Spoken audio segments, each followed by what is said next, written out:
back to the Press Box Podcast. Hi, I'm Ralph Miranda, your host. On this episode, I'm going to discuss the state of the NFL.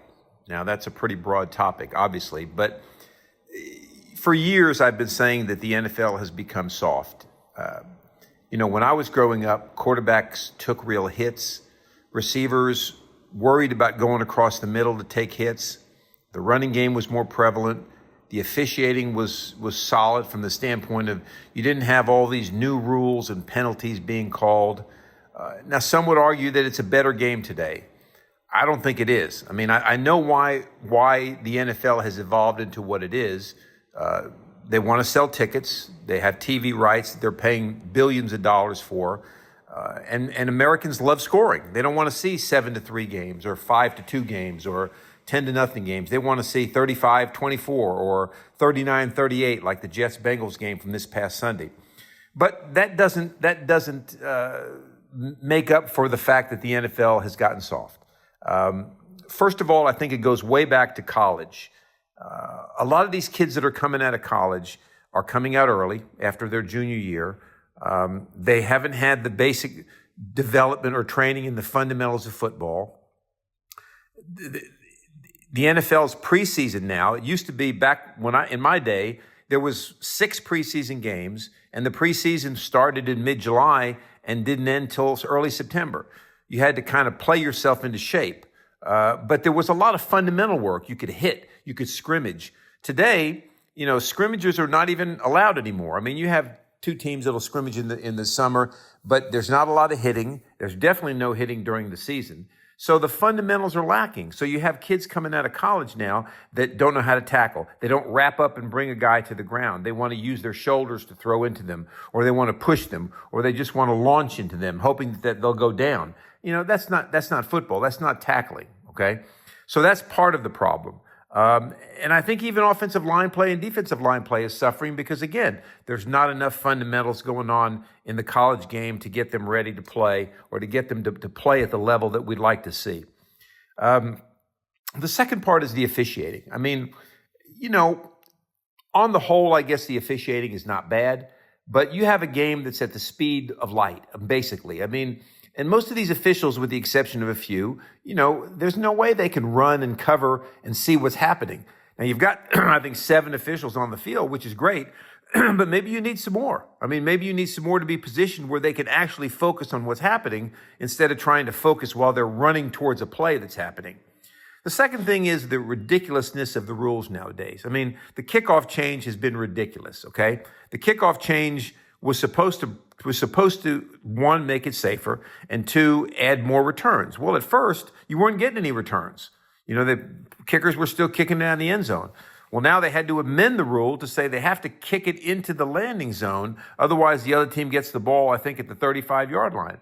Well, again, I mean, if you're a kicking team, okay, and the receiving team's front line has to be still until the receiver catches it, your front line covering the kick has to be still until the receiver catches it.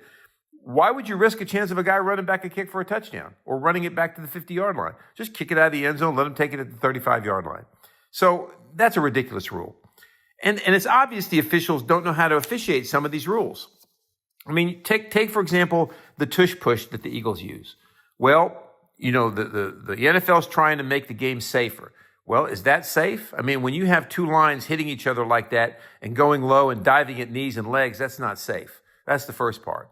Well, the NFL had a vote on it, and they voted the owners to keep it. Well, let's take the Giants game, for example, this past Sunday. The Eagles used a tush push, all right? Jalen Hurts dove into the line, and then he tried to extend the ball, and the Giants knocked it out and recovered it. But the officials said no, his forward progress had been stopped. Well, that's ridiculous. If he's going to try to extend that ball, I guarantee they would have given him that spot had he not lost it. So you can't have it both ways. And if you don't know how to officiate that play, let's take it out of the game. And I'm not saying that because I don't like the Eagles. It's got to be officiated properly. And we've heard over the last few weeks that you have plenty of false starts by the offensive lineman on that play. So it's not working, okay? It's not working. And then quarterbacks, for example. Again, going back to selling tickets and offense, we want our quarterbacks to stay healthy. I understand that, okay? You want to protect them? Okay, that's fine. I'm okay with that. But when a quarterback runs, when he leaves the pocket and runs, okay, all your defenders are covering receivers. So when he runs, to me, he becomes fair game, okay? If he's going to run with that football, he is fair game. But they've taken that out of the game. He can slide now, all right? Well, that's frustrating to a defender when the guy runs for 15 yards and then he slides in there and he can't be touched. Or like the Giants game again, all right? Jalen Hurts running to the side, running the ball, running to the sideline. The defender hits him right before he goes out of bounds, and they call a roughing the passer or personal foul penalty on the defender. You know, this is ridiculous. You can't have it both ways. If you're going to give the quarterback the ability to run and save himself, he's either got to become fair game when he runs, or he's not allowed to run. Okay, period. That's just the way it's got to be. And even in last night's game, a sack on Patrick Mahomes in their own end zone, they called roughing the passer. You know, this is ridiculous. And it's obvious to me that the officials are slanted towards certain teams because the NFL knows those are the teams people pay to see, and those are the teams they want in the playoffs at the end of the year. So that's my rant on that part of it. The second part is the gambling, or the bigger part is the gambling issue.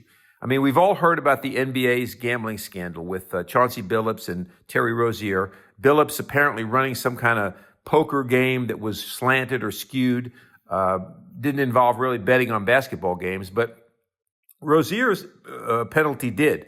Rozier apparently told a friend of his that he was going to pull himself out of a game at the end of the first quarter and fake an injury so that he wouldn't get to 25 points or whatever it was, because there was a prop bet. We'll get into that in a minute. A prop bet that he would, again, either score under 25 or not score over 25, whatever it was. But the fact that his friend knew that and certain gamblers knew that, they were able to make a lot of money in the thousands of dollars on that fact, but obviously he was involved in it. Well, you know, for a longest time when we talk about gambling, we've talked about players betting on the game, right? Betting on their team to win or lose. And I understand that part of it, but it's gone deeper now. I mean, with the proliferation of prop bets, I mean, you can bet on anything. You can bet on who scores the first touchdown, who makes the first field goal. Will the first field goal be missed? Will the first team that gets the ball score with it? Who gets the ball first? I mean, you can even bet on the coin toss. I mean, there are so many things you can bet on. Well, that's going to be, one, hard to police, and two, players can get involved in that and be very much under the radar. And it will take a tremendous amount of investigation and scrutiny to find out if they're involved in that. I mean, what's to stop a player from, a running back, for example, to just come up after a tackle and kind of limp to the sideline, all right, and be out for a while, all right? And even if they say, well, it doesn't look like there's anything wrong with your ankle. Well, it hurts. It hurts right here. You know, there's certain things that can happen. And the NFL now is heavily involved in that because why? They just sold the rights to ESPN, to the NFL Network, and to add more games. And in return, the NFL gets a piece of the action. They get a part of the ownership of ESPN. Guess what ESPN has? ESPN bets, ESPN gambling sites. Therefore, the NFL is deep inside this thing, and they're going to have to figure out a way to fix it, okay, or to get it straightened out. So, all in all, I think the NFL is still a great game. I still love football, but the NFL, the state of the NFL is poor right now. And I think you're going to have more problems with it if it continues on in this fashion.